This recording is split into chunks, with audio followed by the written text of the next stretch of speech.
The rain hammered against the cracked window of the Seoul Garden restaurant's back office, where Maya Torres sat with her 5-year-old daughter Lily curled in her lap, both of them trying not to cry. The eviction notice lay on the desk. 72 hours to vacate. 3 months of unpaid rent had finally caught up with them. "Mommy," Lily whispered, her small fingers clutching Maya's worn jacket. "Are we going to be okay?"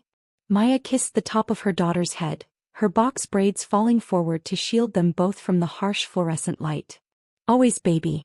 I promise." It was a promise she had no idea how to keep. Outside, through the rain-streaked window, Maya could see the kitchen staff cleaning up after the dinner rush.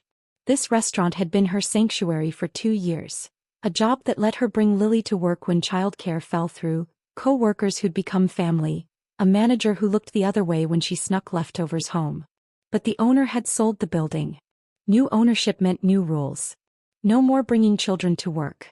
No more flexibility. And Maya's carefully constructed survival strategy had collapsed like a house of cards. "Miss Torres." The voice came from the doorway, deep and controlled, with the slightest Korean accent wrapped around perfect English. Maya's head snapped up. She knew that voice, had heard it drift from the private dining room upstairs where the restaurant's most exclusive clientele gathered. The room that regular staff was never allowed to enter. The room that always had men in expensive suits and cold eyes stationed outside. Kang Mi-ho stood in the doorway and Maya's breath caught despite her fear. He was devastating in the way dangerous things often were. Tall, broad-shouldered, dressed in a black suit that probably cost more than her car. His dark hair was swept back, revealing sharp cheekbones and a jaw that could have been carved from marble. But it was his eyes that held her, dark, intelligent, intense, and currently fixed on Lily with an expression Maya couldn't quite read. "Mr. Kong," Maya stammered, standing quickly and shifting Lily to her hip. "I'm sorry, I wasn't. You're being evicted." It wasn't a question. Heat flooded Maya's cheeks. Of course he'd heard. The landlord had called during the dinner rush, his voice loud enough to carry through the thin office walls. Half the staff probably knew by now. "It's handled," she lied, lifting her chin. "We'll figure it out." Miho's gaze moved from the eviction notice to the small backpack in the corner. Lily's emergency kit with a change of clothes, crackers and coloring books. Evidence of a life lived on the edge of disaster. "How old is she?" he asked quietly. 5. Maya's arms tightened around Lily protectively. "And she's not your concern, Mr. Kong. Neither am I. We're fine." Something flickered in his eyes. Not pity, Maya would have hated pity. Something closer to recognition. As if he saw past her defensive walls to the terrified woman beneath. "You work doubles," he said. "Tuesday through Saturday. You take Sunday and Monday off to spend with your daughter. You speak fluent Spanish and Korean. I've heard you help translate for the kitchen staff. You're the only server brave enough to tell drunk customers to leave. And you've been sleeping in your car for the past week because you were already unofficially evicted, weren't you?" Maya's stomach dropped. "How do you?" "I notice things." He stepped into the small office and the space suddenly felt microscopic. "People. Patterns. Problems. We're not your problem." "No," he agreed. "But you could be my solution." 20 minutes later, Maya sat across from Kang Mi-ho in the empty restaurant, Lily asleep in a booth nearby, wrapped in a server's spare jacket. Rain continued to drum against the windows, creating a strange intimacy in the dimly lit space.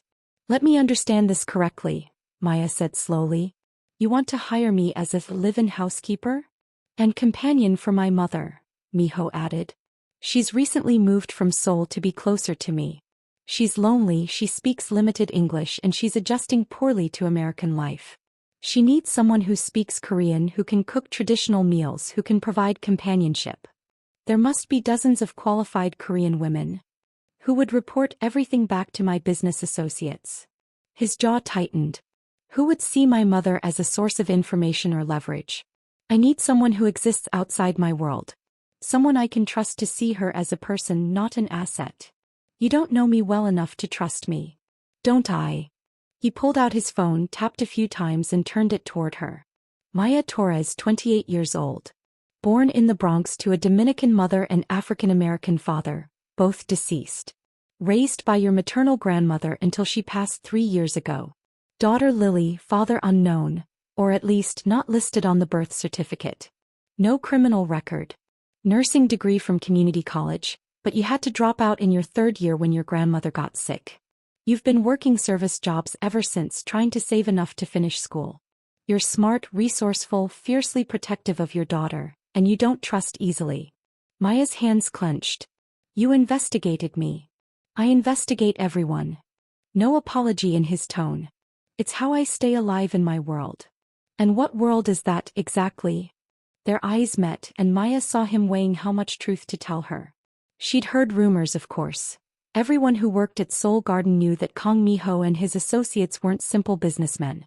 The private meetings, the deference from people who looked like they could break you in half, the way conversations stopped when he entered a room. I'm an import-export, he said finally. Mostly legitimate. Some gray areas. I have rivals who would love to find a weakness to exploit. My mother is that weakness. Which is why I need someone with no connections to my world. Someone who won't be recognized as important. Someone who can keep her safe simply by being invisible. Invisible. Maya's laugh was bitter. I'm a 6-foot-tall black woman in a Korean community. I'm never invisible. You are to the people who matter in my world, he countered. They're looking for Korean women, for known associates, for people who fit their expectations. You're completely outside their framework. That makes you perfect. Or it makes me a target the moment they figure out I'm important to you. You won't be important to me. The words were flat, almost cruel. You'll be an employee. Someone hired to care for my mother. Nothing more. As long as that remains true, you're safe. The emphasis stung more than it should have. Maya had no reason to want to be important to this dangerous, controlled man. And yet, something in his intensity called to something in her. The salary, she made herself ask. You mentioned. 8,000 a month plus room and board for you and your daughter. Private suite separate from the main house. Healthcare included. And when my mother no longer needs care, she's only 62 but her health is declining, I'll pay for you to finish your nursing degree. Full tuition plus living expenses. Maya's breath caught. It was more money than she'd dreamed possible. More security than she'd had since before her grandmother died. A path back to the career she'd abandoned. Why? She whispered. Why so much? Because my mother deserves the best care. He leaned forward and Maya caught the scent of bergamot and rain. Because I'm asking you to uproot your life and enter a world you don't understand. Because taking care of someone who's grieving and isolated and struggling with illness, that's worth more than most people realize. And because... He paused. Because I've watched you with your daughter. The way you turn scraps into games. The way you make her laugh even when you're exhausted. The way you shield her from knowing how scared you are. That kind of love, that kind of strength, that's what my mother needs. Lily stirred in the booth, mumbling in her sleep. Maya's heart clenched. If I say yes, she said slowly. Lily comes with me. Non-negotiable. Of course. And I need to know, will we be in danger? Really? Miho's expression didn't change, but something in his eyes went cold. I won't lie to you. My world has risks. But my home has security that most government buildings would envy. As long as you follow the rules, don't leave the property without security, don't discuss my business with anyone, don't share details about my mother's routines, you'll be safer there than you are sleeping in your car in a parking lot. The blunt truth hit hard. Maya looked at her daughter, at the eviction notice in her bag, at the reality of their situation. I need to think about it, she said. You have until Monday. Miho stood, pulling out a business card. That's my private number. When you decide, and you will decide yes because you're practical enough to recognize a lifeline when it's offered, call me. I'll have movers pack your things and a car will bring you to the house. He moved toward the door, then paused. For what it's worth, Miss Torres, I think you'll be good for my mother. She needs someone who understands loss, who knows how to carry grief without letting it destroy you. You know that better than most. Then he was gone, leaving Maya alone with the rain and her sleeping daughter and a decision that felt impossibly heavy. That night, in the cramped backseat of her car in a 24-hour grocery store parking lot, Maya held Lily close and weighed her options. She could refuse. Could keep working at Seoul Garden until the new owners fired her. Could crash on Simone's couch until her friend's patience wore out. Could apply for every assistance program and scratch together enough to maybe, possibly, keep them both fed and sheltered. Or she could walk into Kong Miho's dangerous world and take the chance he was offering. Mommy. Lily's sleepy voice broke the silence. Where are we going to live now? Maya kissed her forehead, breathing in the scent of her daughter's shampoo, the cheap kind from the dollar store that Lily insisted smelled like strawberries. I think, Maya said softly, we might be going somewhere new. Somewhere safe. Would you like that, baby? Will there be a room just for me? I think so. And will you not be so tired all the time? The question broke Maya's heart. She tried so hard to shield Lily from their struggles, but children saw everything. I'll try, sweetheart. I promise I'll try. Okay. Lily snuggled closer. Then I think we should go. I trust you, Mommy. You always keep us safe. In the darkness of the car, with rain pattering on the roof and her daughter's faith heavy on her shoulders, Maya made her decision. Monday morning she called the number on Kong Miho's card. Yes, she said when he answered. We're in. I'll send a car at noon. No surprise in his voice, no gloating. Just acceptance. Pack light. Anything you need and don't have, we'll provide. Mr. Kong. Miho, he corrected. If you're going to live in my home, we should use given names. Miho, she tested the name, felt it settle on her tongue. I need you to promise me something. What? If this puts Lily in danger, real danger, not theoretical, you'll get us out. No matter what it costs you, no matter what it means for your mother's care. My daughter's safety comes first. Silence. Then, I give you my word. Your daughter will be protected as if she were my own. Something in his voice made Maya believe him. Then we'll see you at noon. The car that arrived was a sleek black sedan with tinted windows and a driver who looked more like security than a chauffeur. He helped load their few possessions, 3 suitcases and 4 garbage bags of clothes, with a neutral expression that betrayed nothing. Lily pressed her face against the window as they drove through neighborhoods that got progressively wealthier, the houses growing larger, the lawns more manicured, until they turned onto a private road and passed through gates that required both a code and facial recognition to open. Mommy, Lily breathed, it's like a castle. It did look like a castle, or at least like something from a fairy tale.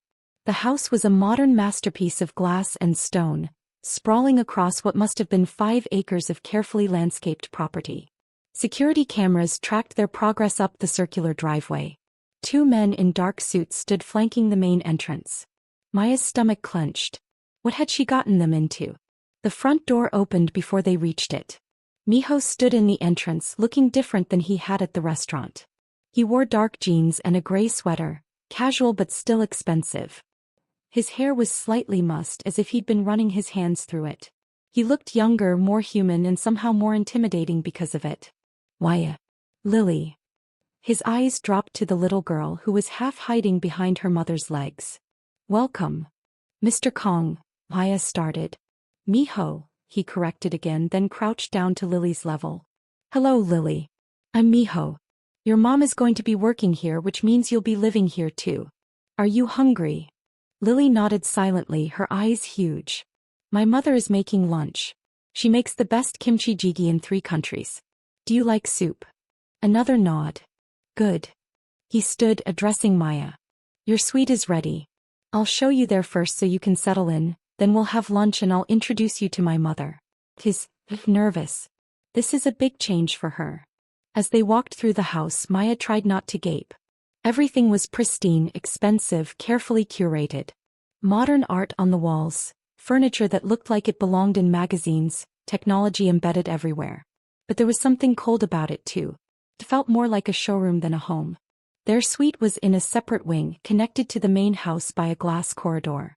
It had a living room, small kitchen, 2 bedrooms, and a bathroom that made Maya want to cry with its clean tiles and water pressure that actually worked.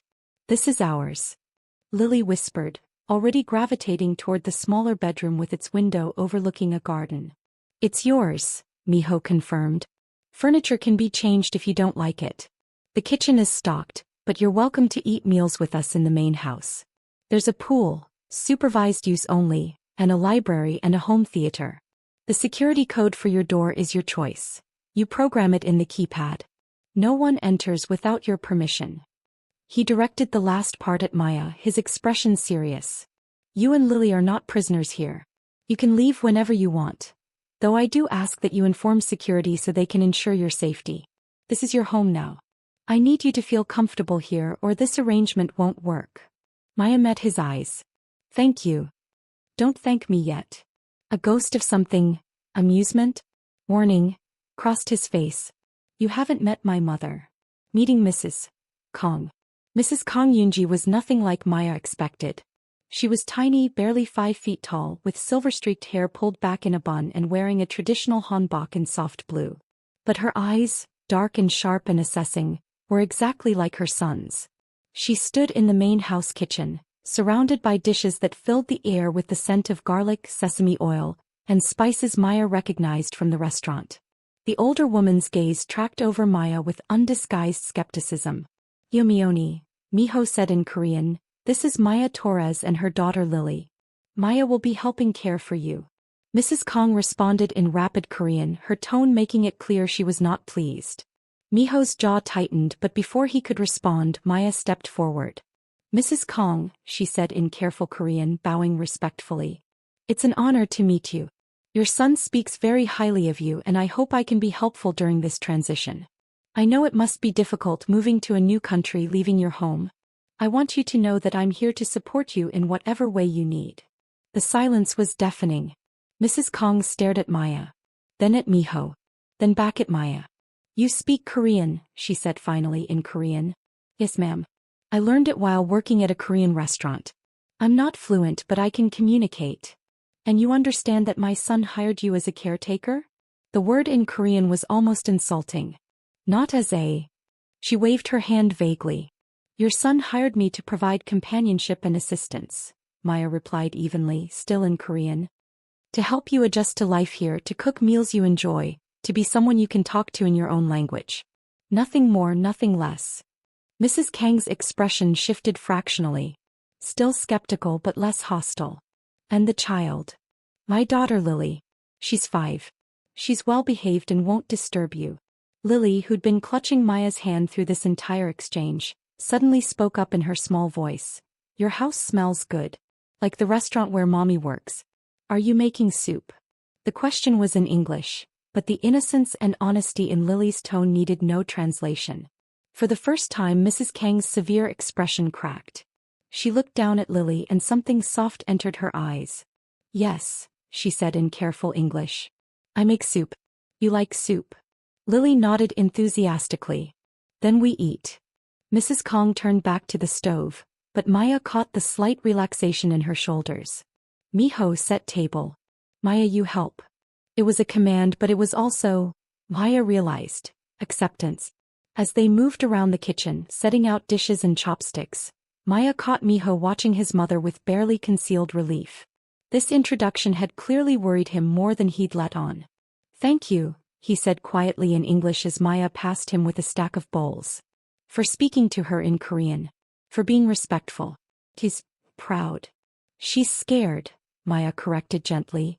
Scared of being a burden, scared of being dismissed, scared of losing her independence. I understand that. His eyes held hers for a long moment. Yes, he said finally. I think you do. Lunch was a revelation. Mrs. Kong was an extraordinary cook. The kimchi jjigae was rich and complex, the banchan perfectly balanced, the rice fluffy and fragrant. But more than that, watching her serve the food, Maya saw what Miho had been trying to protect. This wasn't just a lonely old woman. This was someone whose entire identity had been wrapped up in caring for her family, in being needed and useful. Coming to America, living in her son's pristine mansion where staff handled everything, had left her adrift. This is delicious, Maya said in Korean. Will you teach me to make it? Mrs. Kong paused mid-bite. You want to learn? I love cooking. And I'd like Lily to know more about different cuisines. If you're willing to teach me, I'd be grateful. The older woman studied her. You're not just saying this to be polite? I'm saying it because I mean it. And because I think we could help each other. You need someone to talk to in Korean. I need someone to teach me to cook properly.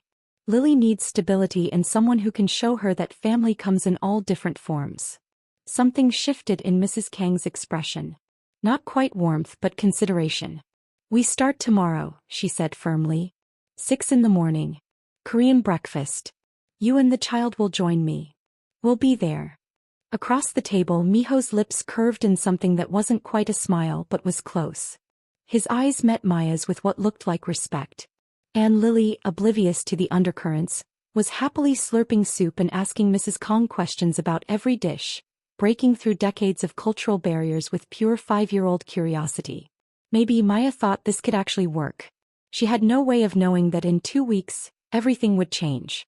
That danger was already circling, waiting for the right moment to strike. That Lily would be the catalyst that transformed this careful professional arrangement into something none of them could control.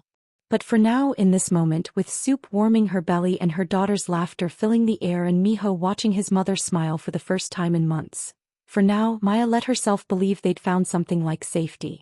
The first 2 weeks. The first morning, Maya woke at 5:45 a.m. to the sound of Lily padding into her room. "Mommy, is it time to learn cooking with the nice grandma?" Maya smiled despite her exhaustion. "Her name is Mrs. Kong, baby. And yes, it's time." They dressed quickly, Maya in simple jeans and a sweater, Lily in her favorite purple dress with the twirling skirt. As they walked through the glass corridor connecting their suite to the main house, the sun was just beginning to rise, painting everything in soft gold. Mrs. Kong was already in the kitchen, ingredients laid out with military precision. She looked up as they entered, her expression unreadable. "You came," she said in Korean, as if she'd expected them to fail this first test. "I said we would," Maya replied in the same language. "The child is too young to be awake this early." "I'm 5. Lily announced, clearly recognizing the word for child even if she didn't understand the rest. "I'm a big girl. Can I help?" Mrs. Kang's stern expression wavered. She looked at Lily's eager face, then at Maya for permission. "She can watch and hand us ingredients," Maya said. "She's good at following instructions." Mrs. Kong pulled out a small stool and placed it near the counter. "You stand here. You watch. You learn. You don't touch hot things. Understand?" Lily climbed onto the stool and nodded solemnly. "I understand." And so it began. Mrs. Kong taught them to make juk, rice porridge, from scratch. As she worked, she narrated in a mixture of Korean and broken English, her hands moving with practiced ease. Maya watched, absorbed, asking questions about technique and ingredients. Lily was mesmerized, her eyes following every movement. "My mother taught me this," Mrs. Kong said quietly in Korean as she stirred the pot. "When I was younger than you. She said a woman who can make good juk can heal any sickness, comfort any sadness. Food is not just eating. Food is love." "My grandmother said the same thing," Maya replied, her voice thick with memory. "She made arroz con pollo that could cure anything. I wish I'd learned more from her before she passed." Mrs. Kang's hands stilled on the spoon. Their eyes met across the steam rising from the pot. "How long?" the older woman asked gently. 3 years. Cancer. My husband. 5 years. Heart. The simple exchange of losses created something between them, not quite friendship yet but understanding. 2 women who'd lost the people who'd taught them love through food, trying to pass that knowledge forward. "Then we teach each other," Mrs. Kong said firmly. "I teach you Korean food. You teach me your grandmother's recipes. The children, they learn everything. This way no one is forgotten." Maya's eyes burned with unexpected tears. "I'd like that very much." From her stool, Lily asked in English, "Are you making magic soup?" Mrs. Kong didn't understand the words, but she understood the tone. She ladled a small amount into a bowl, blew on it carefully and offered it to Lily. "Try. Tell me, is magic?" Lily took a tentative sip, her eyes widening. "It's warm and soft and happy. Yes, it's magic." For the first time since they'd met, Mrs. Kong truly smiled. It transformed her face, erasing years of grief and loneliness. "Good girl," she said in English, patting Lily's head. "You have good taste. Like your mother." The routine takes shape. The days fell into a rhythm that surprised Maya with its comfort. Mornings began in the kitchen with Mrs. Kong. They cooked breakfast together. Sometimes Korean dishes, sometimes a fusion of Korean and Latin flavors that made the older woman laugh and shake her head but always clean her plate. Lily would sit on her stool, chattering in English while Mrs. Kong responded in Korean, and somehow they understood each other perfectly. After breakfast, Maya would take Lily to the library for homeschool lessons. The room was massive, filled with books in multiple languages, and had a window seat where Lily loved to curl up and read. Mrs. Kong would join them sometimes, teaching Lily Korean words, telling stories about growing up in Seoul. "This woman," Mrs. Kong said once in Korean, pointing to a photograph in an old album, "was my best friend. We grew up together, learned to cook together. When I married and moved to Seoul, she cried for 3 days. She smiled at the memory. But we wrote letters. Every week for 40 years. Until she died." "Do you have friends here?" Maya asked gently. Mrs. Kang's face closed. "No. I know no one. Miho is always working. The staff is polite but distant. I am alone here." "You're not alone anymore," Lily said suddenly, climbing into Mrs. Kang's lap with the confidence of a child who'd never learned to fear rejection. "You have me and Mommy now. We're your friends." The older woman's arms wrapped around Lily automatically, her eyes meeting Maya's over the small head. "Yes," she whispered in Korean. "I suppose I do." Afternoons, Maya would help Mrs. Kong with physical therapy exercises. The older woman's arthritis made movement difficult, and she'd been neglecting the routines her doctor prescribed. But when Maya framed it as learning traditional Korean stretches together, Mrs. Kang's pride allowed her to participate. They'd move through gentle exercises in the garden, Lily running between the flowers, while Mrs. Kong talked about her life in Seoul.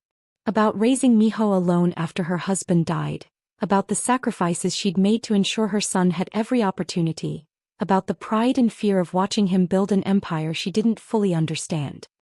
"He is a good son," she said once, watching Miho through the window of his office where he spent most of his time. "But he is lonely. He works too much. Cares too much about protecting everyone. Forgets to protect his own heart." Maya followed her gaze. From here she could see Miho at his desk, phone pressed to his ear, his expression carved from ice. So different from the glimpses of warmth she sometimes caught when he thought no one was watching. "He loves you very much," Maya offered. "Yes. But love is not enough if you have no one to share your life with. No wife, no children, no joy. Just work and responsibility." Mrs. Kong sighed. "I worry for him." Maya didn't know what to say to that, so she said nothing. But the words stayed with her. Miho's presence. Miho himself remained mostly distant. He worked long hours, often leaving before dawn and returning late at night. When he was home, he'd check on his mother, exchange a few words with Maya about Mrs. Kang's health and mood, and then disappear into his office or the gym in the basement. But Maya noticed things. She noticed that he always asked about Lily, what she was learning, how she was adjusting, whether she seemed happy. She noticed that groceries appeared restocking whatever ingredients they'd used in their cooking experiments, plus treats she recognized as Lily's favorites from the restaurant. She noticed new art supplies showing up in the library, books in Spanish and Korean appearing on the shelves. He was paying attention even when he seemed absent. And sometimes, late at night when Maya couldn't sleep and wandered to the kitchen for tea, she'd find him there too. They'd move around each other in careful silence, preparing drinks, neither quite ready to break the quiet intimacy of these chance meetings. "She's doing well," Miho said once, his voice low in the darkness. "My mother. I haven't seen her this alive in years." "She just needed purpose," Maya replied, cradling her mug. "Someone to teach, someone to care for. Your mother's love language is feeding people. Being stuck in this beautiful house with nothing to do was killing her slowly." He turned to face her, backlit by the under-cabinet lights, his expression shadowed. "You understand her. I understand loneliness. I understand what it's like to lose your purpose and have to rebuild yourself around the loss. Your grandmother. And Lily's father." The words came out before Maya could stop them. She never talked about Jamal, about the man who'd promised her forever and disappeared when the pregnancy test came back positive. Miho didn't push for details. He just nodded slowly. "Loss changes us. Shapes us. Sometimes breaks us. Your wife." Maya guessed, remembering Mrs. Kang's comment about Miho being lonely. "No wife. Never married." His smile was bitter. "Too much risk in my line of work. Anyone I love becomes a target. That's a lonely way to live. Loneliness is safer than grief." He took a drink, his throat working. "I watched my mother almost die from grief when my father passed. I decided then that I'd never put someone through that. Never give my enemies that kind of leverage." "So you've just decided never to fall in love? I've decided not to act on it if I do. The admission hung in the air between them. Maya's heart kicked against her ribs. That's not living, she said quietly. That's just surviving. Survival is underrated. But his eyes, God, his eyes were so sad. Good night, Maya. He left and Maya stood alone in the kitchen, wondering if she'd imagined the implication in his words. Wondering if she was dangerous enough to read more into midnight conversations than existed. Wondering why her heart ached for a man she barely knew. Lily's bond with Mrs. Kong. By the end of the first week, something beautiful had blossomed between Lily and Mrs. Kong. The little girl had adopted the older woman as a grandmother figure with the easy affection of childhood.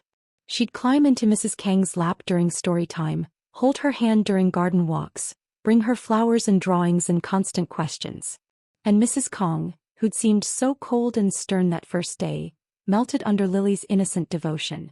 Halmoni, Lily said one afternoon, using the Korean word for grandmother that Mrs. Kong had taught her. Can you teach me the song you were singing this morning? Mrs. Kong had been humming while cooking, an old Korean lullaby. She looked surprised that Lily had noticed that Lily cared. You want to learn Korean song? Yes.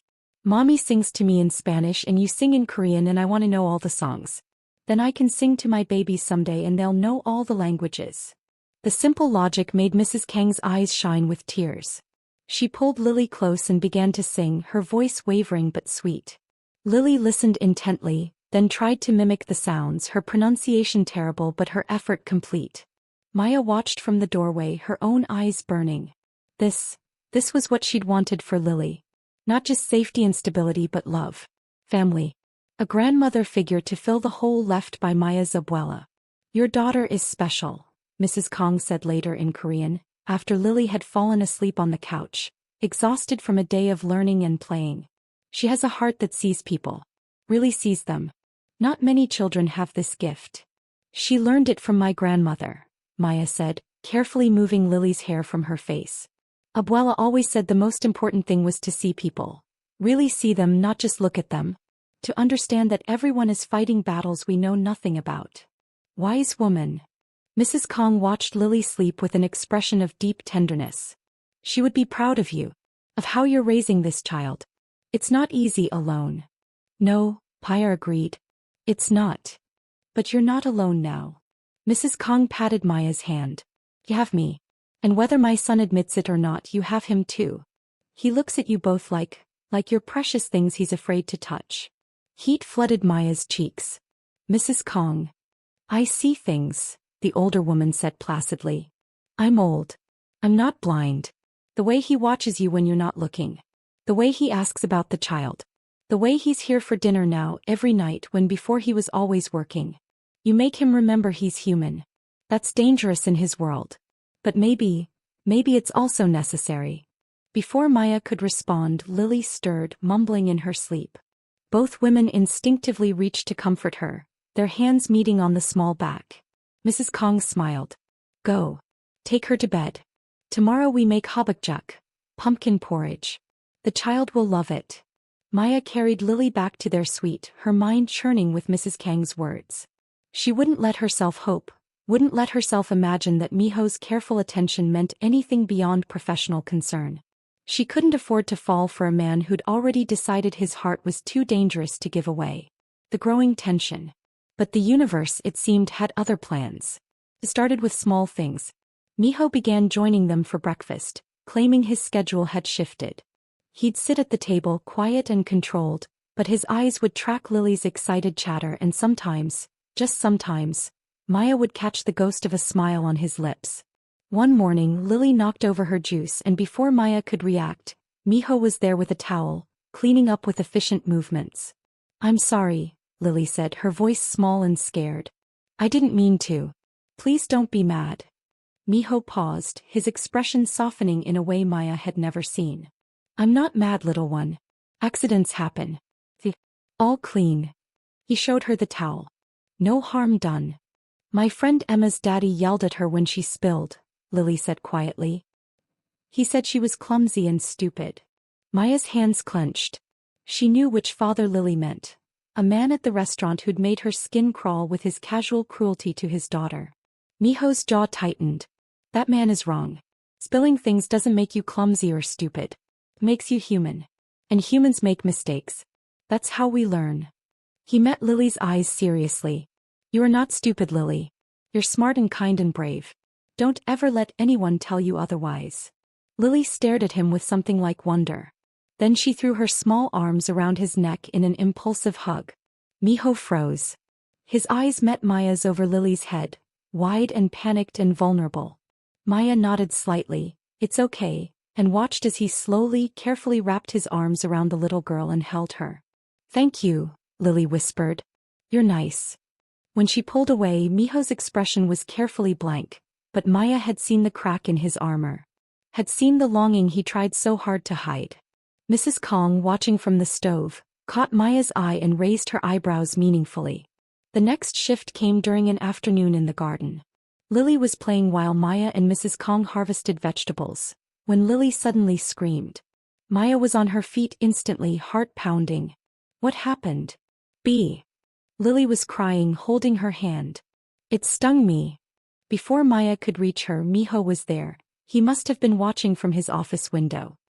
He scooped Lily up, examining her hand with surprising gentleness. "Let me see, brave girl. Yes, there's the stinger. Hold still." He removed it carefully, then carried Lily inside to the kitchen. Maya followed, watching as he prepared a baking soda paste with practiced efficiency. "You've done this before," she observed. "I was stung often as a child. My mother taught me how to treat it." He applied the paste gently, then looked at Lily. "The pain will stop soon. You're being very brave." "It hurts," Lily whimpered. "I know. Pain is hard. But you know what helps?" "What?" "Ice cream." He looked at Maya for permission. At her nod, he continued. "What flavor do you like?" "Chocolate." "Then chocolate ice cream it is. The cold will help the swelling and the sweetness will help you forget about the sting." As he prepared a small bowl, Maya watched him. This controlled, dangerous man was serving ice cream to a 5-year-old with the kind of focused attention he probably brought to business negotiations. "Why are you being so nice to us?" Maya asked quietly while Lily was distracted by her treat. Miho didn't look at her. "Because you're in my care. Your well-being is my responsibility." "It's more than that." His hands stilled. Don't what?" "Don't look for meaning where there isn't any. Don't make this complicated." His voice was low, strained. "I can give you safety, security, a job. I can't give you anything more. I'm not asking. You should be." Finally, he turned to face her, and the intensity in his eyes stole her breath. "You should ask for everything. You and Lily deserve everything. Safety, love, a man who can give you normal family dinners and school plays and growing old together. I can't give you that. My world doesn't allow for normal. So please, Maya. For both our sakes. Don't look at me like you're starting to care. And if I told you it's too late?" The air between them crackled. Miho's hand lifted as if he might touch her face but stopped inches away. "Then you need to stop," he said roughly. "Because caring about me will only end in pain." "Miho. Uncle Miho." Lily's voice broke the tension. She'd somehow decided that Mr. Kong was too formal and Miho too familiar, and had settled on this compromise that made the man's lips twitch every time she said it. "Can you teach me Korean words for all the flowers in the garden?" He looked at Lily, then at Maya, something like desperation in his eyes. "Yes," he said finally. "I can do that." And he left with Lily, leaving Maya standing in the kitchen with her heart pounding and Mrs. Kong watching her with knowing eyes. "He's fighting it," the older woman said in Korean. "Fighting his feelings for you. But he will lose. I know my son. When he finally lets himself love someone, he will love with everything he has. The question is, are you strong enough to accept love from a man like him? Love that comes with danger and secrets and a world you don't understand." Maya watched through the window as Miho crouched in the garden, pointing at flowers while Lily listened with rapt attention. "I don't know," she admitted. "But I think I'm about to find out." The first warning. The danger announced itself subtly, as danger often did. It started with a car that appeared on the street outside the gates 3 days in a row. Different cars, different drivers, but always there. Always watching. Maya only noticed because she'd started walking the perimeter of the property with Lily in the afternoons. A chance for the little girl to burn energy and for Maya to think. She mentioned it to Miho one evening, trying to keep her voice casual. There's been a car outside the gates. Different ones. Is that normal? His expression went cold. When? The last 3 afternoons around 2 p.m. They stay for maybe 20 minutes, then leave. What kind of cars? Black sedans mostly. Tinted windows. I couldn't see the drivers. Miho pulled out his phone, tapped rapidly, his jaw tight. Thank you for telling me. From now on, I want you and Lily to stay inside between 1 and 4 p.m. Don't go near the windows. Don't walk the perimeter. Fear spiked through Maya. What's happening? Probably nothing. But his tone said otherwise. Just a precaution. I have rivals who test my security sometimes. They're trying to map patterns, find weaknesses. As long as we're careful, there's no danger. You said we'd be safe here. You are safe. He stepped closer, his hand finally, cupping her cheek. The touch was electric. I promise you, Maya. Nothing will touch you or Lily or my mother. I would burn this entire city down before I let anything happen to my family. My family. The words hung between them. We're your family? Maya whispered. His thumb brushed her cheekbone. You're under my protection. That makes you family whether it's wise or not. And if I want to be more than just under your protection? Maya. Her name was a plea. A warning. A prayer. I'm not asking for forever, Miho. I'm not asking you to change your whole life. I'm just asking you to stop pushing me away when I can see you don't want to. What I want doesn't matter. What's safe? Screw safe. She covered his hand with hers. I've been playing it safe my whole life. Working dead-end jobs, settling for scraps, being grateful for the bare minimum. And where did it get me? Sleeping in my car with my 5-year-old daughter. Maybe it's time to take a risk on something that actually matters. I could get you killed. His voice broke. You don't understand what you're saying. My rivals don't play by rules. They go for weak spots for the things I love. If they figure out you matter to me, then we make sure they don't find out until it's too late. She stood on her toes, bringing their faces inches apart. Until you're already so deep in love with us that walking away would destroy you anyway. I'm already there, he admitted roughly. God help me, I was there the moment I watched you sing to your daughter in a parking lot, making her smile despite having nothing. I was there when you stood up to my mother with respect and strength. I was there when Lily hugged you goodbye before bed and you looked at her like she was your entire world. Then stop fighting it. Maya. This time she kissed him, rose up and pressed her lips to his and felt his resistance crumble. His arms came around her, pulling her close, and he kissed her back with an intensity that made her knees weak. It was possession and desperation and promise all at once. When they broke apart, both breathing hard, his forehead rested against hers. This is a mistake, he whispered. Probably. You could get hurt. I'm tougher than I look. I don't know how to do this, how to be what you need. Then we'll figure it out together. She kissed him again, softer. One day at a time. From the doorway a small voice said, Uncle Miho? Are you kissing my mommy? They sprang apart. Lily stood there in her pajamas, her stuffed rabbit clutched in one hand, her expression curious but not upset. Miho stammered, completely out of his depth. Maya knelt down. Yes, baby. Uncle Miho and I were kissing. Is that okay with you? Lily considered this seriously. Emma's mommy kisses her boyfriend, and then he moved in and became Emma's stepdad. Is Uncle Miho going to be my stepdad? It's complicated, sweetheart. Does he make you happy? Maya looked up at Miho, at his panicked expression, at the vulnerability he was trying so hard to hide. Yes, she said. He does. Does he make you less sad than you were before? The question cut to the heart of everything. Maya had thought she'd hidden her sadness from Lily, but children saw everything. Yes, baby. Much less sad. Lily walked over to Miho and looked up at him seriously. Are you nice to my mommy? Do you make her cry? Never, Miho said hoarsely, dropping to one knee so they were eye level. I would never make your mother cry. I would protect her with my life. What about me? Would you protect me too? With everything I have. Okay. Lily held out her pinky. Pinky promise? Miho looked at the tiny finger, then at Maya, his expression helpless. Maya nodded encouragingly. He linked his pinky with Lily's. Pinky promise. Good. Lily yawned. Then you can kiss mommy more. But first, will you read me a bedtime story? Mommy's voice is getting tired, and Halmoni said you tell good stories about dragons. Miho's eyes met Maya's over Lily's head. She saw the question there, saw him balanced on a knife's edge between retreating and surrendering. Please. Lily added. The dragon story with the princess who saves herself? And just like that, the feared Korean mafia boss melted. Okay, he said softly. One story. Then bed. Yay. Lily grabbed his hand and started pulling him toward her bedroom. Come on. And mommy can come too, and Halmoni if she wants, and we can all be together like a real family. Over her shoulder as Lily dragged him away, Miho mouthed to Maya. Help me. But he was smiling. Really truly smiling.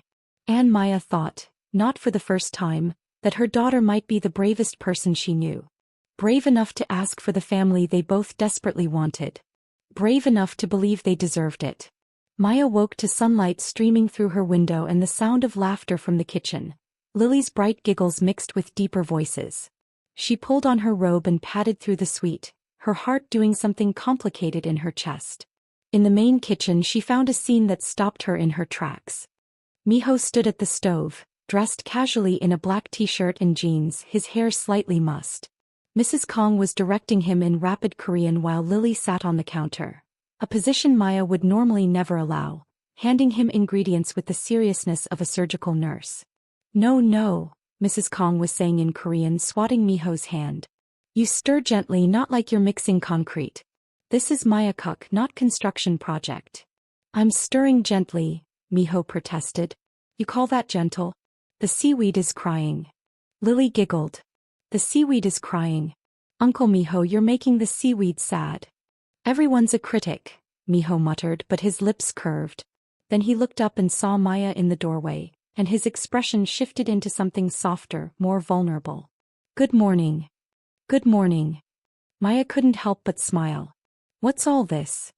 Uncle Miho wanted to make mommy breakfast. Lily announced. He said you take care of everyone, so today we're taking care of you. And Halmoni is teaching him, but he's not very good yet. I'm standing right here, Miho said dryly. But you're not very good, Lily insisted with 5-year-old honesty. Halmoni had to fix the eggs 3 times. Mrs. Kong caught Maya's eye and smiled. The child is not wrong. My son can dismantle criminal organizations but cannot make proper Maya cook. It's seaweed soup, Miho said to Maya. Traditional birthday soup in Korea. I thought, since I don't know when your birthday is, we could celebrate today. A new beginning. Maya's throat tightened. That's really sweet. Sit, Mrs. Kong commanded, gesturing to the table. We serve you today. You do too much. Today you rest. It was strange and wonderful, being waited on by the 3 people who'd become her unexpected family. Miho served the soup with surprising care, making sure the temperature was perfect. Mrs. Kong prepared banchan, small side dishes, while narrating tips in Korean. Lily insisted on pouring Maya's water, like a fancy restaurant. This is really good, Maya said after her first spoonful. The Maya cook was rich and savory, warming her from the inside.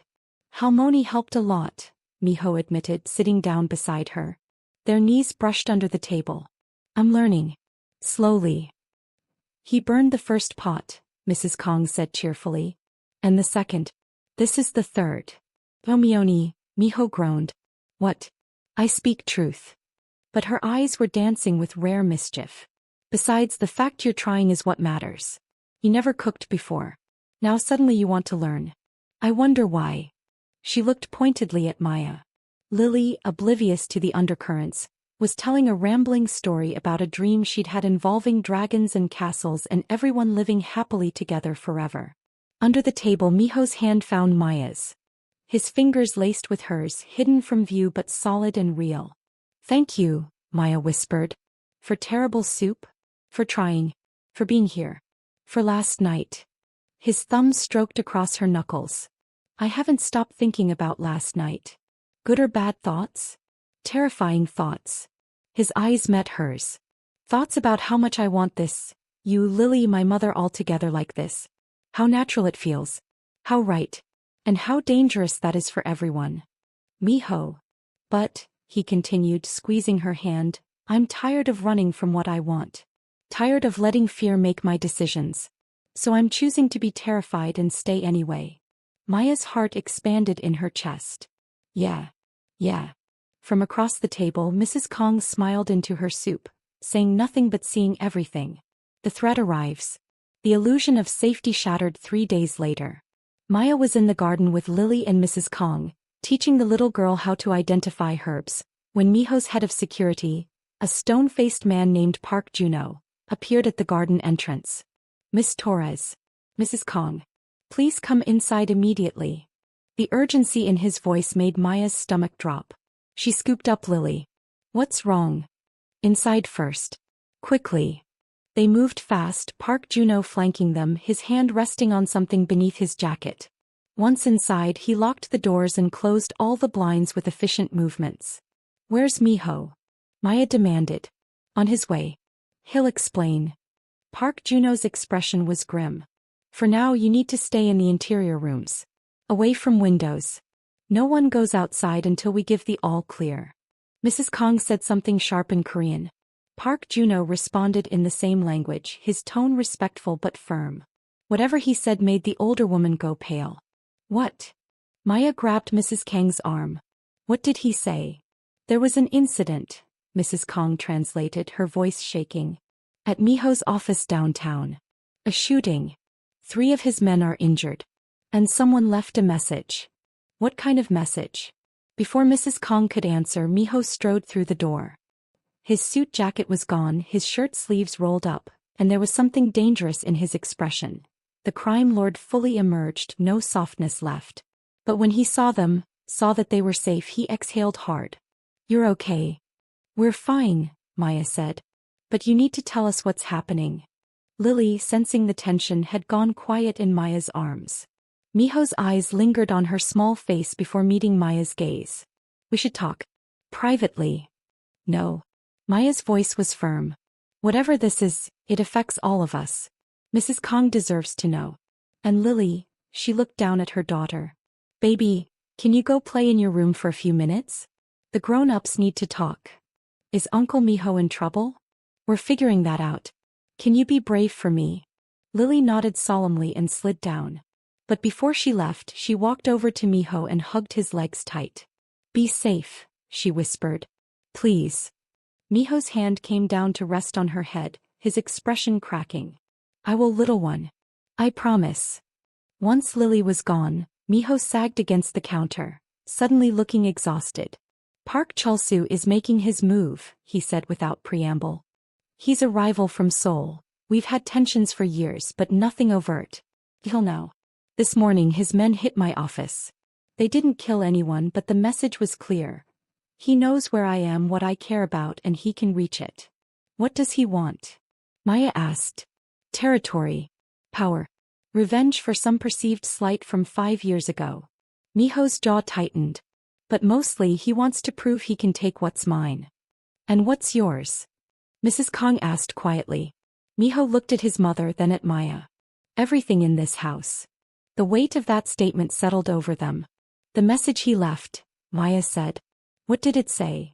Miho pulled out his phone, showing them a photo. It was a note in Korean, but there was an English translation scrawled below. Beautiful family you're building. It would be a shame if something happened to them. Maya's blood turned to ice. He knows about us. He knows someone is living here. He doesn't know who yet, whether you're employees or something more. But he's watching. Waiting for confirmation. Then we leave, Maya said immediately. Lily and I leave tonight. We disappear. That removes his leverage. No. Miho's voice was absolute. Running puts you in more danger. Here I have security control. Out there you're exposed.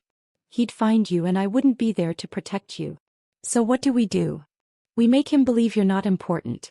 That you're just staff, the housekeeper and her daughter, nothing more. We create distance publicly. No more family dinners. No more time together. We go back to the original arrangement. No, Maya said flatly. Miho's eyes snapped to hers. Maya. No, she repeated. I won't do that to Lily.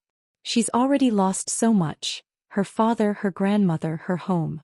She finally feels safe here. She finally has people who love her. I won't take that away because some asshole is playing power games. Her safety. Her safety includes her emotional well-being. She calls your mother Halmoni. She thinks of you as family. If we suddenly go cold, if we pretend we don't care about each other, that will break her. Better broken than dead. The words were harsh, but his eyes were anguished. Mrs. Kong spoke up in Korean, her voice carrying the weight of maternal authority. Miho tried to respond, but she cut him off, speaking faster, more intensely. Finally, Miho's shoulders sagged. What did she say? Maya asked. She said I'm an idiot, Miho translated tiredly. That I can't protect people by pushing them away. That love is not weakness, it's the strongest armor we have. And that if I try to emotionally abandon you and Lily to keep you safe, she'll disown me. Despite everything, Maya almost smiled. Your mother is wise. My mother is terrifying. But there was affection in his tone. And she's right. I don't know what the answer is, Maya. I just know I can't lose you. You won't. Maya crossed to him, taking his face in her hands. We'll figure this out together. All of us. That's what families do. I don't know how to do this. Balance protecting you with letting you in. Then learn.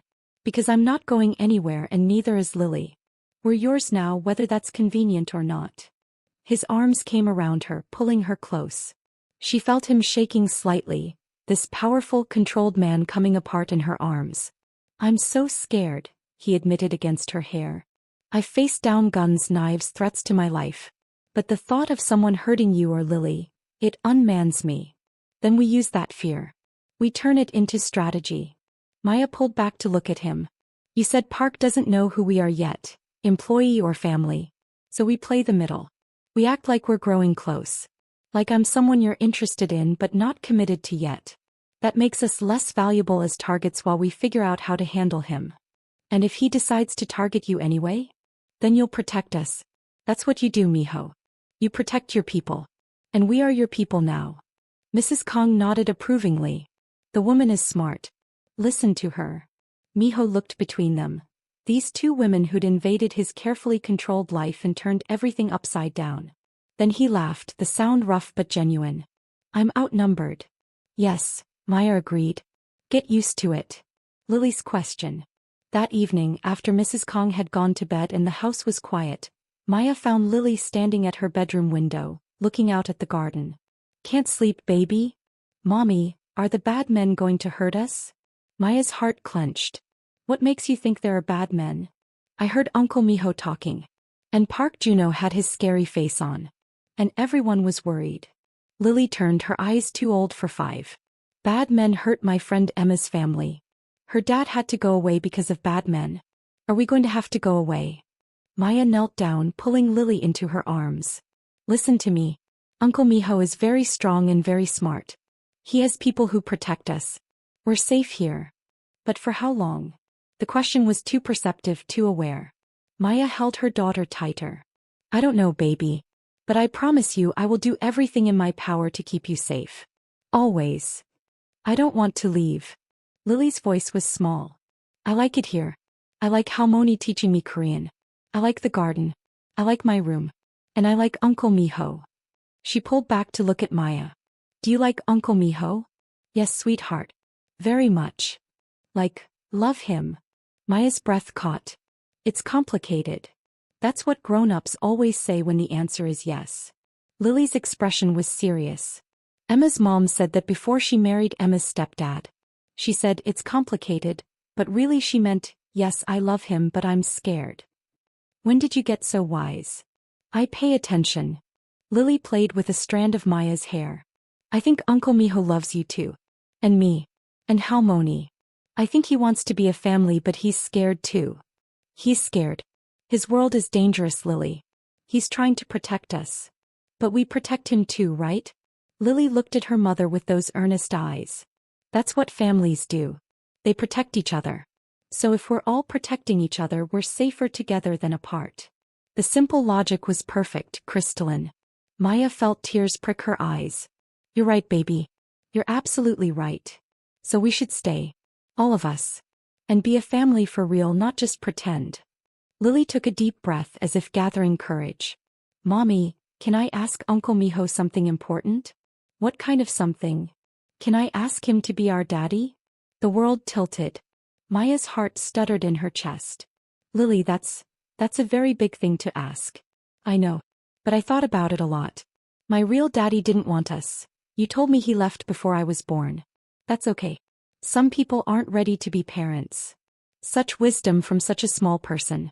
But Uncle Miho is different. He takes care of us. He makes you smile. He reads me stories and teaches me Korean words and protects us from bad men. That's what daddies do, right? Yes, Maya whispered. That's what good daddies do. So can I ask him? Please? Because I think he wants to say yes, but maybe he's waiting for permission. Like maybe he thinks we don't want him to be our daddy, so he's trying to be respectful. But if we tell him we do want him, then maybe he won't be so scared anymore. Maya stared at her daughter, this incredible human she'd created, who saw the world with such clarity and hope. You need to understand something, baby. Uncle Miho's life is complicated. Dangerous. If he says yes, it means we're choosing to be part of that danger. We're choosing his world. I know. Lily nodded seriously. But Mommy, we were in danger before. Remember when we slept in the car and you cried when you thought I was asleep? Remember when we didn't have enough food and you gave me your dinner and said you weren't hungry? Remember when the mean landlord yelled at us? Each memory was a knife to Maya's heart. That was all dangerous too, Lily continued. Just a different kind. At least here we're together. At least here we have people who love us. At least here when bad things come we're not alone. When did you grow up? Maya asked through tears. I didn't. I'm still 5. But I'm 5 and smart. Lily smiled. So can I ask him? Maya thought about all the reasons to say no. All the ways this could go wrong. All the dangers they'd be accepting. Then she thought about Miho's gentle hands helping Lily with her bee sting. His patient voice reading bedtime stories. The way he looked at Maya like she was precious. The way he'd promised to protect them with everything he had. Yes, she said finally. You can ask him. Lily's face lit up like sunrise. Really? Really? But Lily, Maya caught her daughter's face in her hands. You need to be ready for him to say no. Or to say he needs time. This is a big decision. You can't be upset if... He'll say yes, Lily said with complete confidence. I know he will. Maya hoped her daughter was right. The question.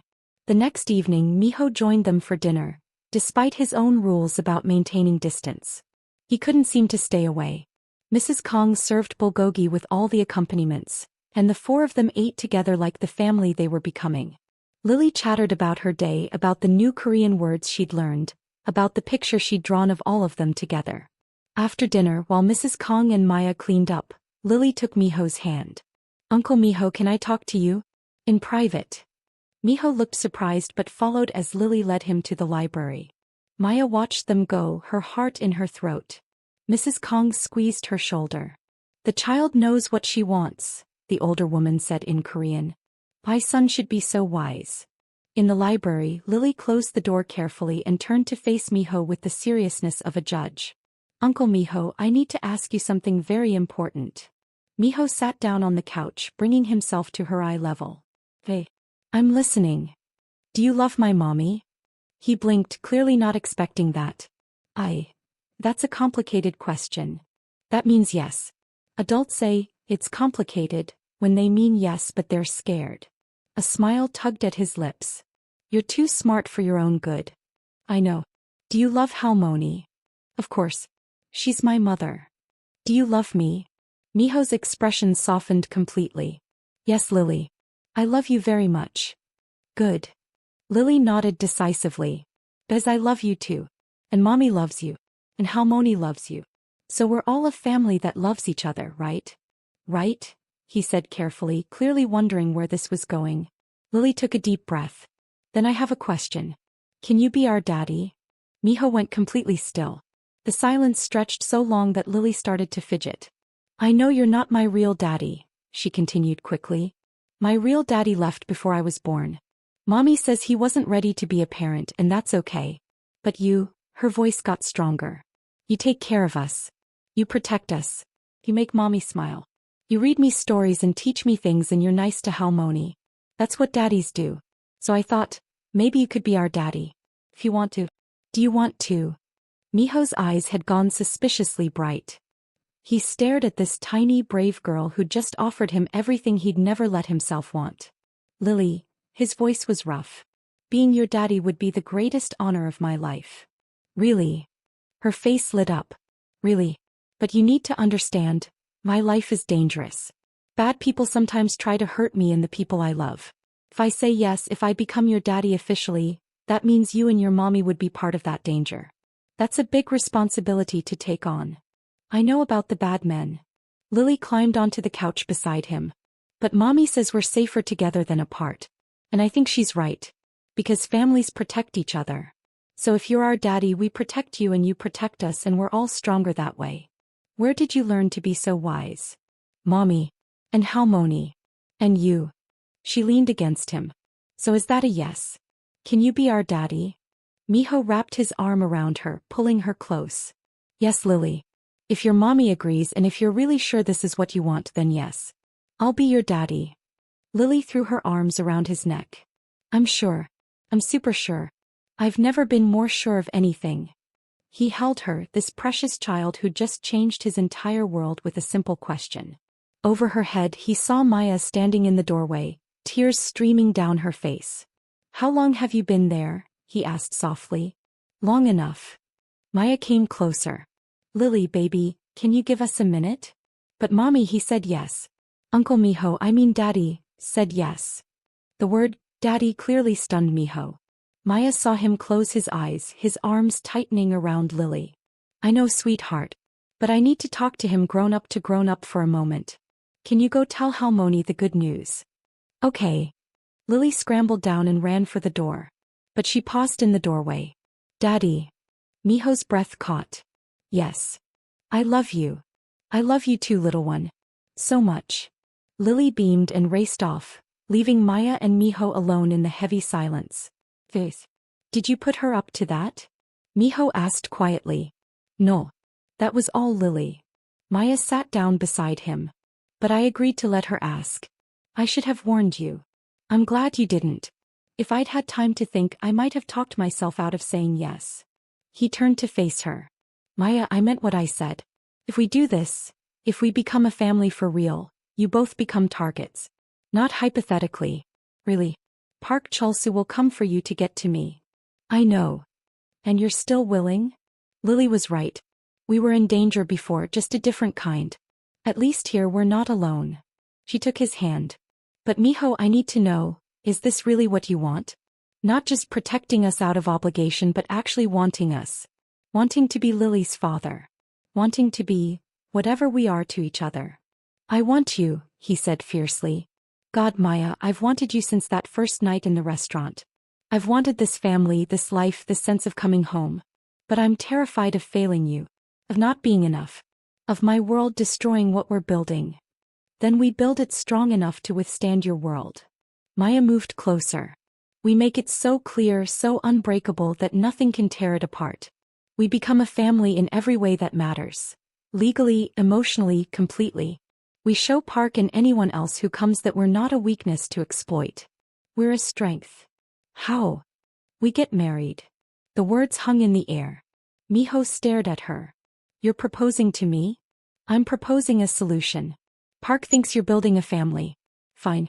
Let's build it fast, solid, public. Let's make it so official that there's no question, no vulnerability to exploit. Married couple, adopted daughter, united family. We present such a unified front that attacking us becomes more trouble than it's worth. That's possibly the most unromantic proposal I've ever heard. You want romance? Maya's voice softened. Fine. Kang Miho, I'm falling in love with you.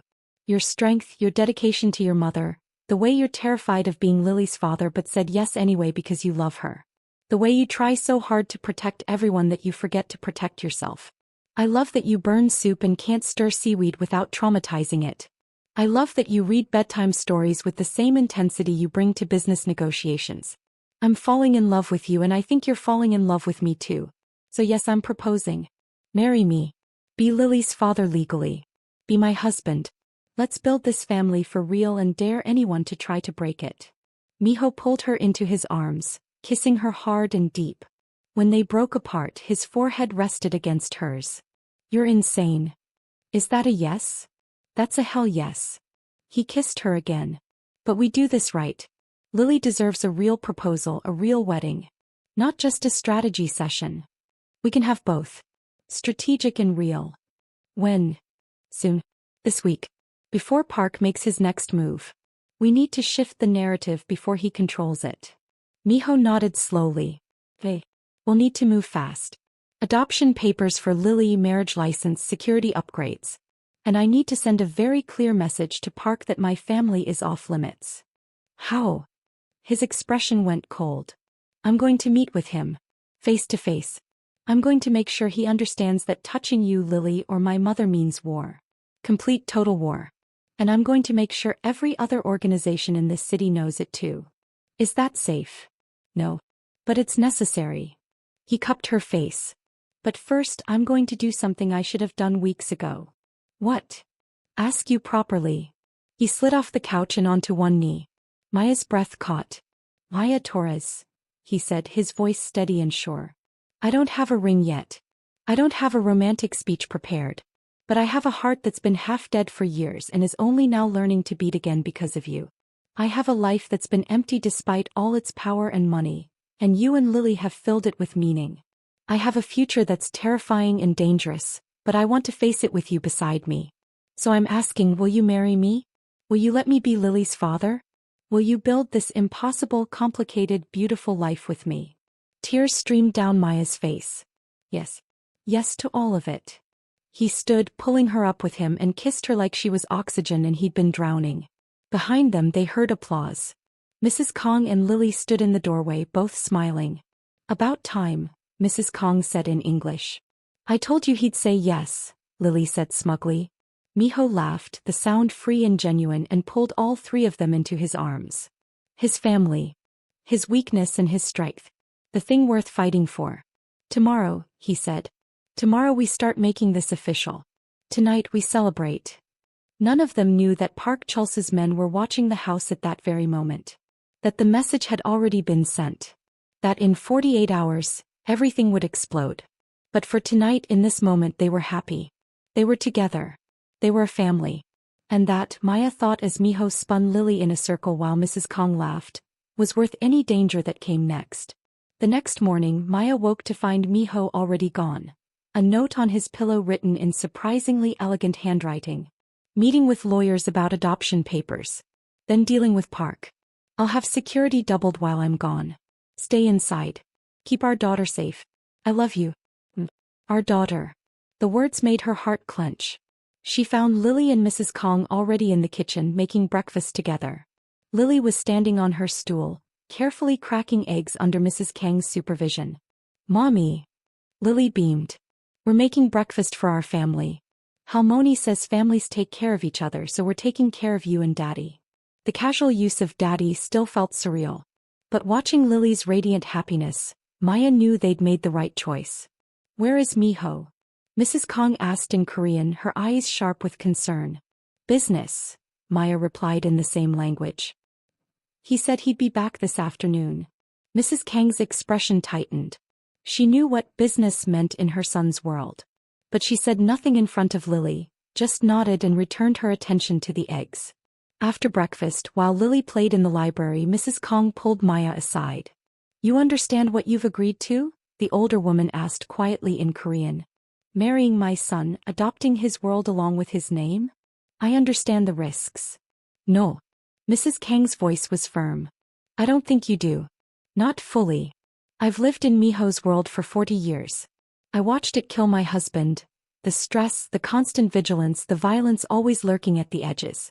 I watched it take pieces of my son's soul every year. He thinks he's protected me from the worst of it, but a mother sees everything. She gripped Maya's hands. If you marry him, you'll watch the man you love make impossible choices. You'll lie awake wondering if each goodbye is the last. You'll teach your daughter to check under cars for bombs and to never follow the same routine twice. You'll live in a beautiful prison, always afraid. Are you truly ready for that? Maya met the older woman's eyes. 3 months ago I was sleeping in my car with my 5-year-old daughter, working 3 jobs, one illness away from complete disaster. I was alone, exhausted and terrified every single day. So yes, Miho's world is dangerous. But at least in his world I'm not alone. At least here when the fear comes, I have someone fighting beside me instead of just surviving. Mrs. Kong studied her for a long moment then nodded slowly. You're stronger than I thought. Good. You'll need that strength. She squeezed Maya's hands. My son has never let himself love anyone. Not since his father died and he saw what grief did to me. The fact that he's chosen you, chosen Lily, chosen to risk his heart. That's extraordinary. Don't waste it. I won't. And Maya? Mrs. Kang's expression softened. Welcome to our family. Truly. The meeting. Across the city in a neutral restaurant closed for a private lunch, Miho sat across from Park Chulsu. Park was in his 60s, silver-haired and distinguished, with the kind of face that could sell insurance or order executions with equal ease. He smiled as Miho entered, flanked by his own security. Kong Miho. It's been years. You look well. Skip the pleasantries, Miho said coldly, sitting down. You attacked my office. You threatened my family. Explain. Threatened? Park's expression was innocent. I simply observed that you seem to be building something precious. A mother, a beautiful woman, a charming little girl. It would be tragic if anything disrupted that peace. Say what you came to say. Park leaned forward. Seattle should be mine. You've held it for a decade through force and reputation. But times change. You're getting soft, Miho. Building families, falling in love. That's weakness in our world. Or it's strength you've forgotten how to recognize. Is it? Park's smile was cruel. Because from where I sit you've just painted targets on 3 people you care about. Your mother, your woman, that little girl. All I have to do is reach out and touch one of them and you'll give me anything I want. The temperature in the room dropped 20 degrees. Miho's expression went utterly blank. The look his enemies learned to fear right before they disappeared. You're making a critical miscalculation, Miho said quietly. You think loving them makes me weak. It doesn't. It makes me absolutely fucking ruthless. Because now I have something worth burning the world down to protect. Big words. Let me be crystal clear. Miho leaned forward. That woman, her name is Maya Torres. She's going to be my wife by the end of this week. That little girl, Lily, she's going to be my daughter legally in less than a month. My mother has suffered enough loss for one lifetime. These 3 women are my family. They are the line you do not cross. And if I do, then I will erase you. Miho's voice never rose, never wavered. Not just kill you, that would be mercy. I will systematically dismantle every operation you have. Every business, every alliance, every safe house. I will turn your own people against you. I will freeze your assets, expose your secrets, destroy your reputation. And when you have nothing left, when you're alone and broken and begging for death, then and only then will I grant it. Park's smile faltered. You think I'm bluffing? Miho pulled out his phone, brought up a file and slid it across the table. That's a comprehensive breakdown of your organization. Every account, every route, every corrupt official on your payroll. I've been building this file for 5 years, waiting for you to make a move. You just made it. Park's face went white as he scrolled through the information. One word from me, Miho continued, and this goes to the FBI, Interpol and your competitors simultaneously. Your empire ends in approximately 6 hours. So here's what's going to happen. You're going to leave Seattle. You're going to stay out of Washington state entirely. You're going to forget you ever saw my family. And in exchange I'll let you keep your business and your life. You're declaring war over a woman and child? No. Miho stood. I'm declaring peace. You can accept these terms and live or reject them and die. Choose quickly. My patience is running out. He walked toward the door then paused. One more thing. If anything happens to my family, anything at all, accident or otherwise, I will assume you're responsible. And what I described before. That will seem merciful compared to what I'll actually do. Spread that message to every organization that might be watching. My family is untouchable. He left Park sitting there, pale and shaken, the file burning like evidence of his own vulnerability. Outside, Juno was waiting by the car. That went well. We'll see. Miho's jaw was tight. Triple security at the house. I want armed guards on every entrance. No one gets within 100 yards of my family. Already done, sir. Good. Miho checked his watch. I need to pick something up before I go home. The ring. Miho had never shopped for an engagement ring before. He found himself in an upscale jewelry store in downtown Seattle, surrounded by glittering cases, completely out of his depth. Can I help you? A sales associate approached, probably sensing his discomfort. I need a ring. Engagement ring. Wonderful. Do you know what style she prefers? Miho realized he had no idea. He thought about Maya, her practical nature, her strength, the way she moved through the world with quiet determination. Something strong, he said finally. Not delicate. Something that says she's powerful in her own right, not just someone's wife. Something that can withstand her life. Cooking, caring for my mother, raising a daughter. But still beautiful. Unique. The associate smiled. I have something perfect. She brought out a ring unlike anything Miho had seen. A deep blue sapphire surrounded by small diamonds set in platinum. The design was elegant but sturdy, the sapphire dark as midnight, the diamonds like stars. It's different, the associate said. Most people choose traditional diamonds. But this felt right for your description. Strong, beautiful, made to last. Miho stared at the ring. It was perfect like Maya herself. Strong and beautiful and capable of weathering any storm. I'll take it. Excellent. We can size it. I'll take it now. Today. The associate blinked. Sir, we typically need. I'll pay triple. I need it today. Something in his expression made her nod quickly. Let me see what I can do.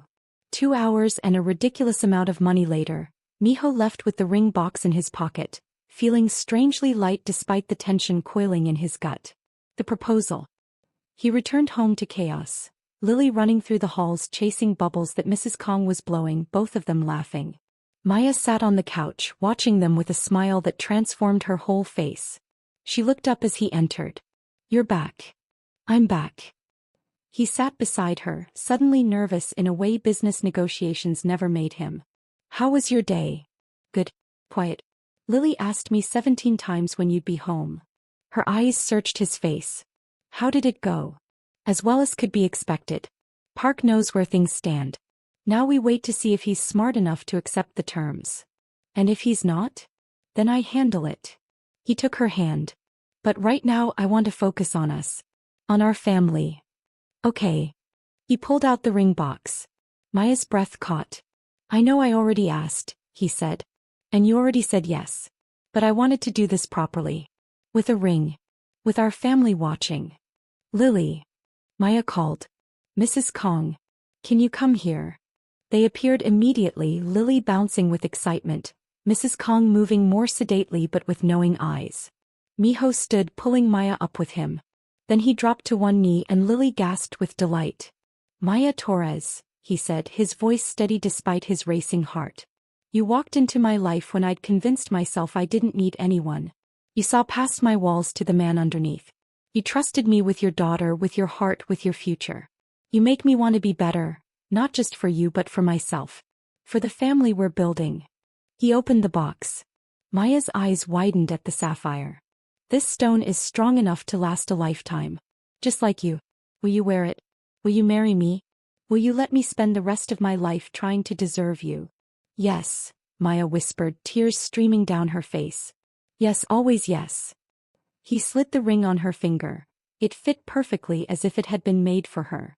Then he stood and kissed her, soft and sweet and full of promise. Lily cheered. Mrs. Kong applauded.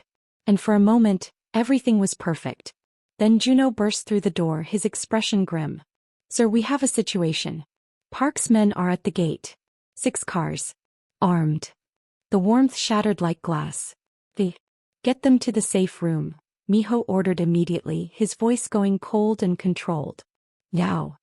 Miho. Maya started. Now Maya. Please. He cupped her face. Protect our daughter. That's all that matters. Juno was already moving, ushering Maya, Lily and Mrs. Kong toward the panic room built into the house's core. Maya looked back once, memorizing Miho's face, just in case. I love you, she called. I love you too. All of you. I'll fix this. Then they were in the safe room. A fortified space with steel walls, surveillance monitors, and supplies for days if needed. The door sealed with a hydraulic hiss. Lily was crying quietly, clutching her stuffed rabbit. Mrs. Kong held her, murmuring comfort in Korean.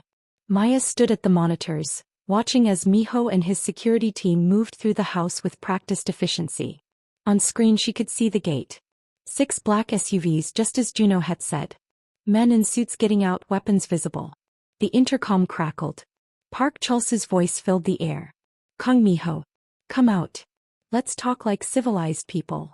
Miho's voice responded, cold as winter. There's nothing to talk about. I gave you terms. You have 24 hours to comply. Terms have changed. I want Seattle.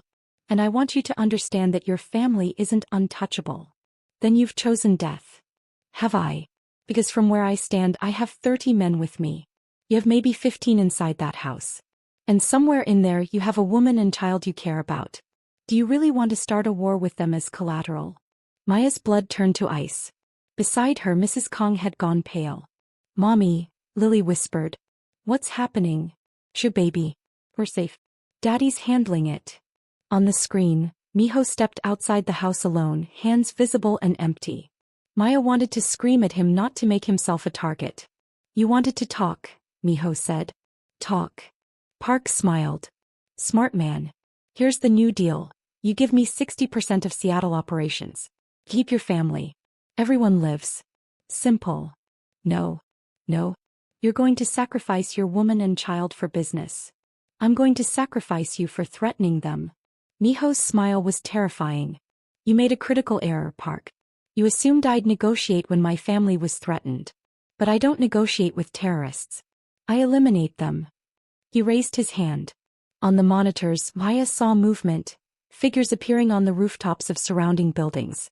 At least 20 additional men, all armed, all with perfect vantage points on Park's crew. What? Park started. You brought 30 men. I have 50. You surrounded my house. I surrounded you. Miho's voice was deadly calm. You threatened my family. You came to my home. You made this personal. So here's what happens next. You and your men get back in your cars and leave. Right now. Or I give the order and none of you leave alive. You're bluffing. Try me. Miho took out his phone. 1 call. That's all it takes. Your men die first. Then I come for you. Then I come for everyone you've ever cared about. Or you can leave now and live. Park stared at him, clearly calculating odds. On the monitors, Maya could see his men looking nervous, realizing they were outgunned. This isn't over, Park finally said. Yes, Miho replied. It is. Because if I see you again, if I even hear your name mentioned in connection with Seattle, I will end you. That's not a threat. That's a promise. Now get off my property. For a long moment no one moved. Then Park gestured curtly to his men. They retreated to the cars, engines starting. Miho, Park called from his car window. You're going to regret this. The only thing I regret is not doing this sooner. The cars drove away, disappearing down the private road. On the monitors, Maya watched Miho stand there until they were completely gone. Then his shoulders sagged slightly, the adrenaline clearly wearing off. He turned toward the house and said something to Juno. The safe room intercom crackled. All clear, Juno's voice said. Threat neutralized. You can come out. The aftermath. The safe room door opened. Maya emerged first, then helped Mrs. Kong with Lily.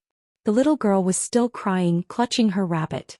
Miho was there immediately, taking Lily from Maya's arms and holding her close. Shoo, little one. You're safe.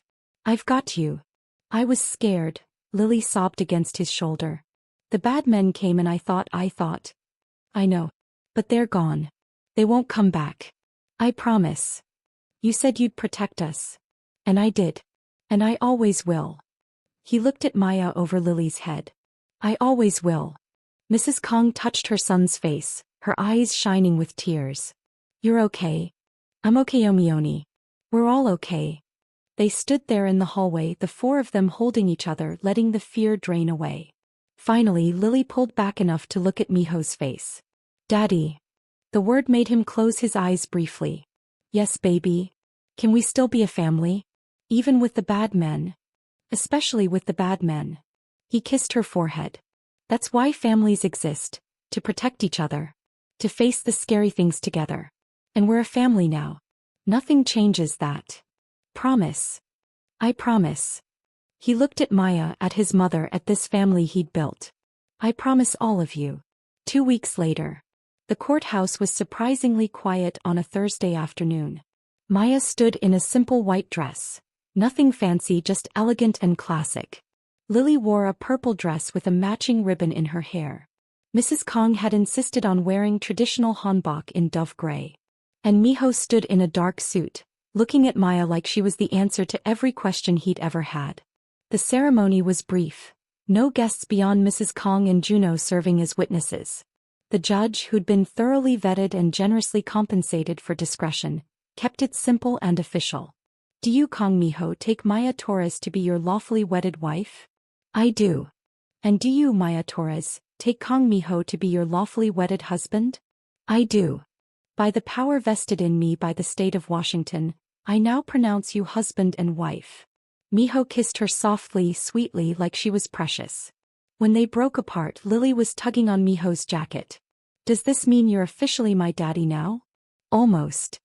Miho crouched down. We have one more ceremony. A shorter one. Just for you. The judge smiled.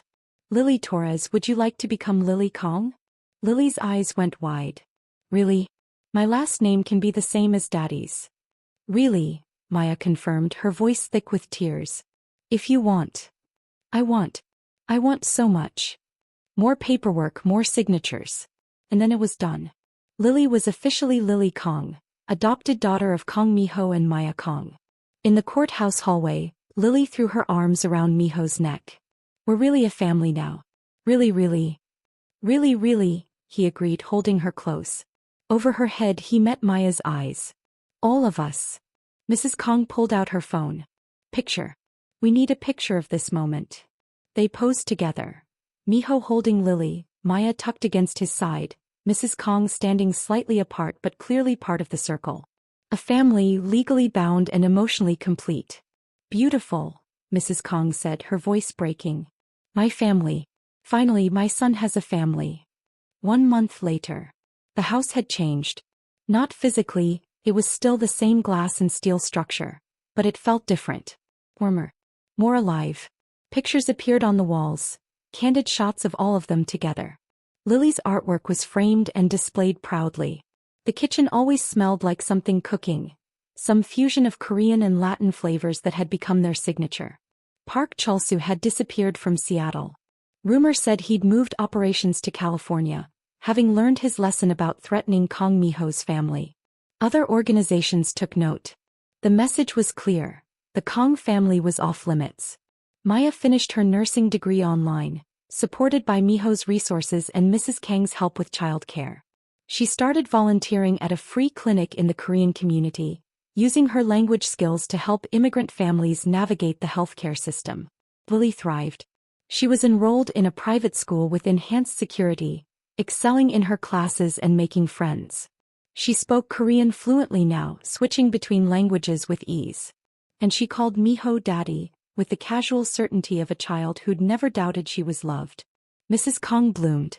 She taught cooking classes for other Korean grandmothers in the community, sharing recipes and stories. He babysat Lily with joy. She watched her son smile more in 1 month than he had in the previous 10 years. And Miho was slowly learning to let himself be happy. To come home for dinner every night. To read bedtime stories and help with homework and plan family outings. To be a husband and father, not just a protector. One evening, Maya found him standing in Lily's doorway, watching their daughter sleep. You okay? She whispered. I was just thinking, he said quietly, pulling her close. 6 months ago I had everything I thought I wanted. Power, money, respect. And I was miserable. And now I have everything I actually need. He kissed her temple. A wife I love beyond reason. A daughter who calls me daddy. A mother who's finally at peace. A home instead of just a house. No regrets. Not one. He turned to face her fully. Park was right about one thing. Loving you is dangerous. You and Lily are targets now just by being mine. My world will always have risks. But you were also right. Together we're stronger. Protected, united, unbreakable. And I'd rather face danger with you beside me than face safety alone. Maya kissed him. Good answer. From inside the room, Lily's sleepy voice called out. Daddy? Mommy? Can I have water? I'll get it, Miho said, but Lily had already climbed out of bed and padded over to them. Can we all sleep together tonight? She asked, rubbing her eyes. Like a family nest? Maya and Miho exchanged glances. A family nest? Yeah. Emma said her family does it sometimes when they want to feel extra close. All together in the big bed. Can we? Miho picked her up. You know what? That sounds perfect. They ended up in the master bedroom. Lily between them, Mrs. Kong in the armchair nearby reading, all of them together in comfortable silence. This is nice, Lily mumbled, already half asleep. I like being a family. Me too, baby, Maya whispered. Me three, Miho added. Mrs. Kong looked up from her book and smiled. Me four. And in that moment, with his wife beside him, his daughter safe in his arms, and his mother at peace, Miho realized something profound. He'd spent his whole life building an empire. But this family, this love, this ordinary magic, this was what real power felt like. Not the power to destroy enemies or control territory. The power to protect what mattered. The power to love and be loved in return. The power to build something good in a world that often wasn't. That was the only power worth having. Epilogue. 1 year later. The garden party was in full swing. Lily's 6th birthday, and she'd invited what seemed like her entire school. Children ran everywhere while parents mingled, supervised by discreet security that most guests didn't even notice. Maya stood beside Miho, watching their daughter, command her small kingdom with confidence and joy. She's happy, Miho observed. She is. We all are. His hand rested on Maya's stomach where a small bump was just starting to show. They hadn't told anyone yet, wanting to keep it private a little longer, this new addition to their family. Boy or girl? Miho asked. Does it matter? Not even a little. He kissed her temple. As long as they're healthy. And have your strength. And hopefully not my tendency toward workaholism. Too late. Lily already inherited that. He laughed, the sound still surprising after a year of marriage. The ease of it, the joy. Mrs. Kong appeared at Maya's elbow. You need to sit. You've been on your feet too long. I'm fine. You're pregnant and it's hot. Sit. Mrs. Kong guided her to a chair with gentle force. I'll watch the children. You rest. She knows. Miho asked after his mother walked away. Of course she knows. She knew before we did, I think. Mothers always know. They sat together in comfortable silence, watching their family, blood and chosen, celebrate life together. Watching Lily blow out candles and make a wish she refused to tell anyone. Watching Mrs. Kong laugh with other grandmothers. Watching friends and security and community blend together. Hey, Maya said softly. Remember that night in the restaurant? When you offered me this job. When you were sleeping in your car with nothing but determination and love for your daughter. Yeah. That night. He squeezed his hand. Did you ever imagine this? No. He pulled her closer. I imagined keeping you safe. Giving you security. Providing for Lily. But this, he gestured at the garden, at their life. This is so much more than I let myself dream. Good dreams. The best dreams. He kissed her, soft and sweet and full of promise. Thank you. For what? For being brave enough to say yes. For loving me despite my world. For giving me Lily. For building this family with me. For making me remember what it feels like to be human. Thank you for letting us in. For choosing us. For being the man you are, protector and provider and father and husband. For loving us fierce enough to change your whole life. Mommy. Daddy. Lily ran over, frosting smeared on her face. Come dance. Halmoni says we need to dance. They stood, letting their daughter pull them toward the makeshift dance floor. Mrs. Kong was already there, swaying to music with surprising grace. And as they danced, all four of them together with a fifth on the way, Maya thought about the journey that had brought them here. From parking lots and desperation to gardens and joy. From sleeping in cars to sleeping in safety. From survival to actually living. She caught Miho's eye and saw the same wonder reflected there. This was what love looked like. Not perfect, not without shadows, but real and deep and unshakable. This was what family looked like. Built from choice and commitment and showing up every day even when it was hard. This was what happiness looked like. Ordinary moments made extraordinary by the people you shared them with. Lily grabbed both their hands, laughing, pulling them into a circle. I love you, Mommy. I love you, Daddy. I love you, Halmoni. We love you too, baby, they said together. And somewhere in the multiverse, in all the possible versions of their lives, Maya knew this one. This specific combination of choices and chances and courage was the best one. The one where a little girl asked a dangerous man to be her daddy. And he said yes. Thank you so much for watching until the end. If you loved this story, check out the other videos on your screen now. I think you'll really enjoy them. And don't forget to subscribe if you haven't already. See you in the next story.